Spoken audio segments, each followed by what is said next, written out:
Sanibona, welcome back to enye video. Ngiyabonga kakhulu ukuthi ungene. Thank you very much. Ngicela subscribe, like video, share video. Mangaba kakwenzi lokho, please do subscribe guys. Sikhulumeni ngodaba lwamaphoyisa okuthiwa aseboshiwe. Ngiyabona kukhona udade laphana owe BBL nendaba ze-Ozempic. Engike ngambona when it comes to the Madlanga Commission and everything kwakuthiwa she is the so cold if we say Muzikhethi Matlala's girlfriend and stuff. Okay? Ngiyambona nje laphana guys phakathi kwalaba ababoshiwe kuthiwa kuboshwe amaphoyisa afika 12. Okay, kuthiwa sebeboshiwe ke inqobo yamaphoyisa ngenkohlakalo ke yethenda lika Matlala. Abantu abaningi baze basenkingeni. Khumbula izolo bengisakhala ke hayibo sekuloku kuyakhulunywa baboshwa nini abantu abenzi bezinto baboshwa nini sekuyabonakala nje sebeqalile kudobhadobha ke manje guys. So all right, kuthiwa ke amaphoyisa phezulu ka-12 aboshwe ngolesibili mayelana ke nenkontileka ka-360 million eMedicare 24 eTshwane district. Ukuboshwa kwalaba ke kwenziwe i-National Prosecuting Authorities Investigating Directorate Against Corruption i-IDAC. So khulumela NPA okay zakhanyako uthi abasola kulindela ukuthi bavele enkantolo yemantshi yasePitori bazobhekana ke namacala enkohlakalo ukukhwabanisa nezinsolo zokwephula umthetho i-Public Finance Management Act i-PFMA. i-IDAC ye-NPA ibophe amaphoyisa aphezulu ka-12 kanye nomqondisi wenkampani mayelana nokukhishwa kwethenda ngendlela engafanele kwa-Medicare 24. Kusho ke ubabukhanyago bonke abasola ke kulindele ukuba bavele kokuqala enkantolo yemantshi yasePitori ngamacala ke enkohlakalo ukukhwabanisa nokuphula umthetho PFMA kontileka ye angazi Medicare 24 yanikezwa ke ithi ngibone kuthiwa ngo-2024 ukuhlinzekwa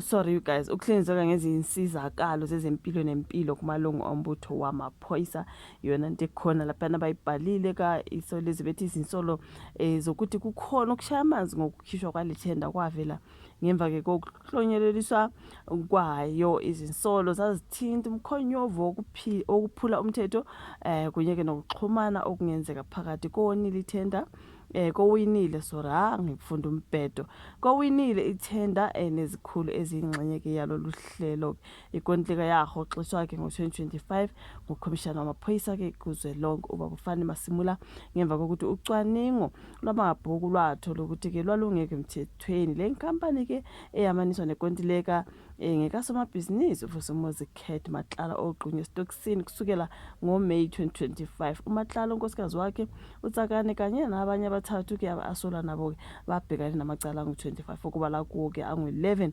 okuzama ukubulala okwakhe itulo lokubulala kanye ke nokushushumbisa imali. uMatlala yena ke uye wanqatshelwa ibheli kanti usagqinya laphana ngase-Kokstad.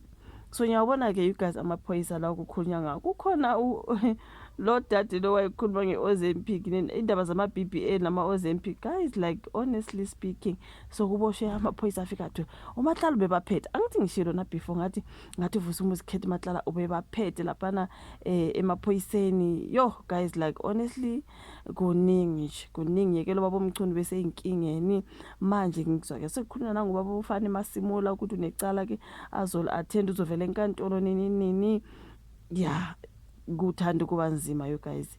So bonke labantu bangamaphoyisa asolwayo ke you guys mangabe kuhlanganisa ke leli thenda lika Vusumuzi Matlala lasemaphoyiseni yo hayi bese ngishilo izolo ngathi hayibo sekuloku kuyakhulunywa baboshwa nini abantu phela abasolwa asibone phela beboshwa sibona ke amaphoyisa lawa ke baningi abantu abanye bafika laphana bezofakaza abanye bafika ngabakhulunywa nje baboshwa nini abantu sekuloku kukhulunyiwe at least we see something is happening ngathi ke abazoboshwa abantu ngizwile kuthiwa ukuthi ngathi bazophuma ngebail yamalini ngamunye into ezikanjalo guys. Obviously I'm going to update you ngodaba la maphoyisa you guys hayi kunzima uVusumuzi Matlala emaphoyiseni hayi ubephethe asivumeni ubephethe you know what I mean ubephethe njengoba kubephethe nangu nominister ke wamaphoyisa obekade uminister wamaphoyisa ngazi usase uminister noma mhlawumbe indaba yakhe ayisekho. Ngibonile nje kwesinye story kade bebhalile ukuthi hayi kuthiwa kavela yokwalisa inkomo ngoba ke ubaba uRamaphosa uvele wasiqhelanisa nje wathi ayikho leyo ndaba nje ngangingavumelani nayo at all. Okusho ukuthi ke obenguminister wamaphoyisa baba uSenzomchunu noma usasenguminister wamaphoyisa hayi indaba yakhe ayikho ngoba naye ngathi nje ubephethe ungivusa umusikhwetha ke phela he was a minister. Just imagine a war minister.